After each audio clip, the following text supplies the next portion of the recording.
રાજકોટમાં ભાડાના મકાનમાં ચાલતી જે શાળા છે તે સામે આવી છે।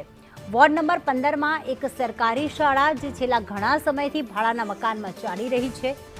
વર્ષોથી શાળાનું બિલ્ડિંગ બનાવવા રજૂઆત કરાઈ છે, પણ શિક્ષણ વિભાગ આંખ આડા કાન કરે છે। મહાનગરપાલિકાની આળસમાં આ વિદ્યાર્થીઓ હાલાકી ભોગવી રહ્યા છે। એક તરફ શાળા પ્રવેશ ઉત્સવનો કાર્યક્રમ ઉજવાઈ રહ્યો છે અને બીજી તરફ સરકારી શાળા જ ભાડાના નાનકડા મકાનમાં ચાલી રહી છે।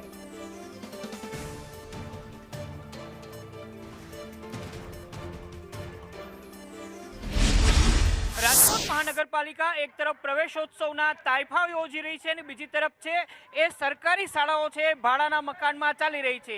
રાજકોટના ખોખરદળ નદી પાસે આવેલી શિવધારા સોસાયટીની પ્રાથમિક શાળા નંબર 99 છે એ છેલ્લા કેટલાય વર્ષથી અહીંયા ભાડાના મકાનની અંદર ચાલી રહી છે।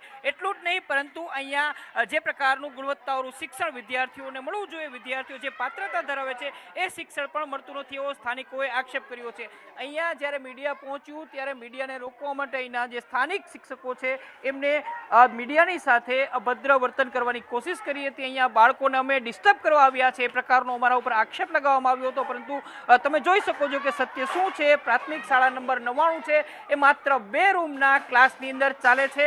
એટલું જ નહીં, પરંતુ અહીંયા જે વિદ્યાર્થીઓ માટે સારા ડિજિટલ ક્લાસરૂમ હોવા જોઈએ એ ક્લાસરૂમ પણ નથી। સ્માર્ટ શિક્ષણ મળવું જોઈએ, સ્માર્ટ શિક્ષણ પણ અહીંયા મળતું નથી। વિદ્યાર્થીઓ છે એ આ પ્રકારે અહીંયા ભણે છે। વિદ્યાર્થીઓની સ્થાનિક લોકોની જે પીડા છે એને સંદેશ ન્યૂઝ અત્યારે બતાવી રહ્યું છે।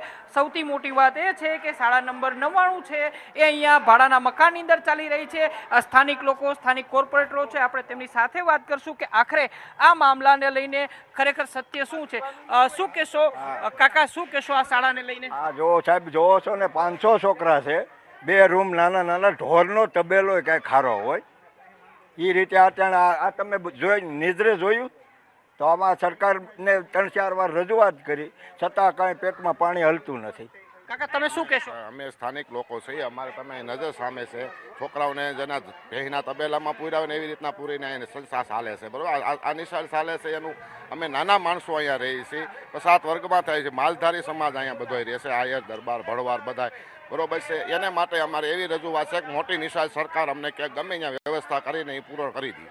અહીંયા કોર્પોરેટર છે બેન, કેટલા વખતથી તમે રજૂઆત કરો છો? અમે છેલ્લા 4 વર્ષથી રજૂઆત કરીએ છીએ।